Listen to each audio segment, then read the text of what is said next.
Ano ang halaga ng isang pangarap?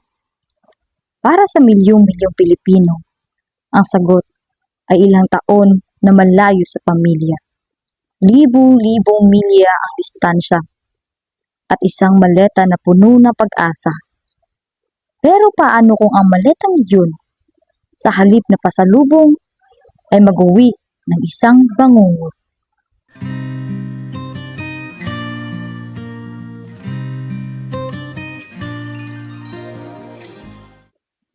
Magandang araw sa ating lahat mga ka-TCN.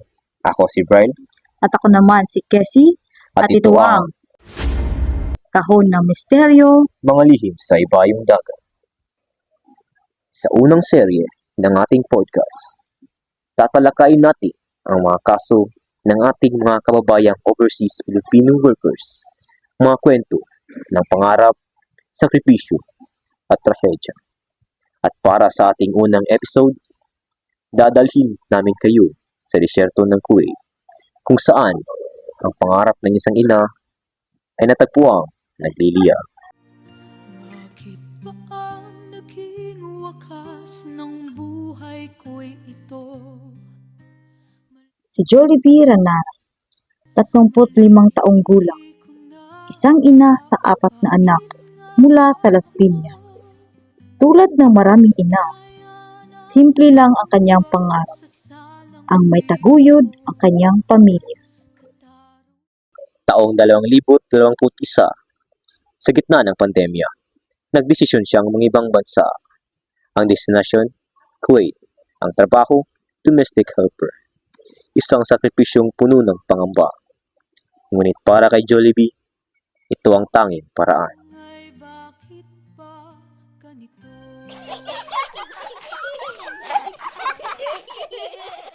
O mga anak, alis na si mama para ito sa pag-aaral ninyo. Magpakabait kayo. I love you.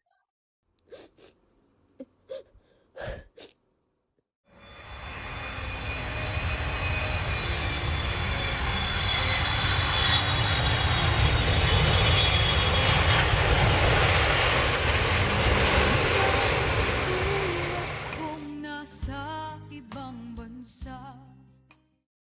Ang bawat tawag, bawat padala ay simbolo ng kanyang pagmamahal. Pero unti-unting nagbago ang tono ng kanyang mga mensahe. Nagsimula ang magsumbong si Jollibee. Ang dahilan, ang 17 taong gulang na anak ng kanyang amo. Ayon kay Jollibee, siya ay marahas at mapang-abuso. Ate, natatakot na ako dito. Lagi ako sinasaktan ng anak ng amo ko. Tulungan niyo akong makauwi. Anong ginagawa sa'yo? Sabihan mo ang agency. Jollibee, mag-ingat ka dyan. Sinubukan ko na ate, pero wala silang ginawa. Sa ika-21 ng Enero, taong 2023, isang tawag ang dumating sa pamilya. Pero hindi ito galing kay Jollibee. Galing ito sa ama ng kanyang amo. Ang sabi, nawawala si Jollibee. Mga ka-PCM, ano kaya ang nangyari kay Jollibee?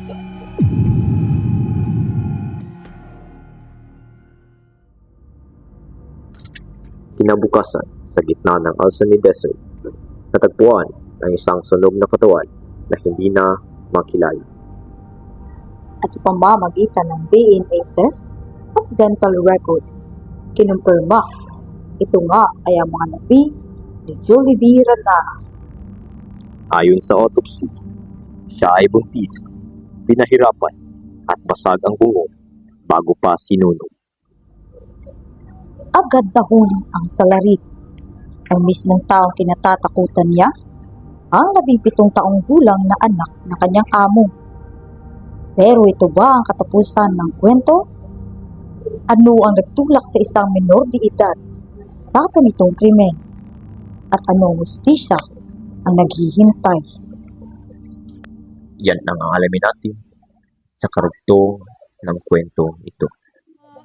Bakit nga ba ako kamatayan ang katumba sa salang di ako?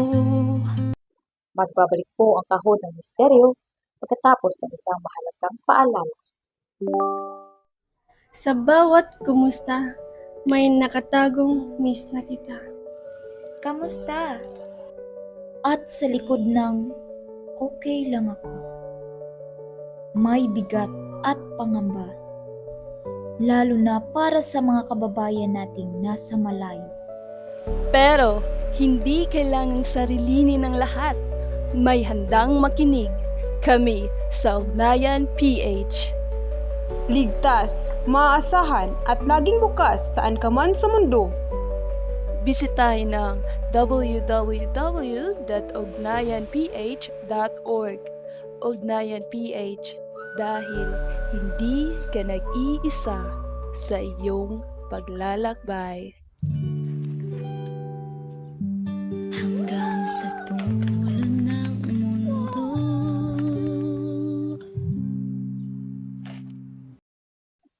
At nagbabalik ang kahon ng misteryo. Bago ang patalastas, nalaman natin na si Jollibee Ranara ay natagpuang wala ng buhay sa disyerto. Ako si Bryle. At ako si Cassie.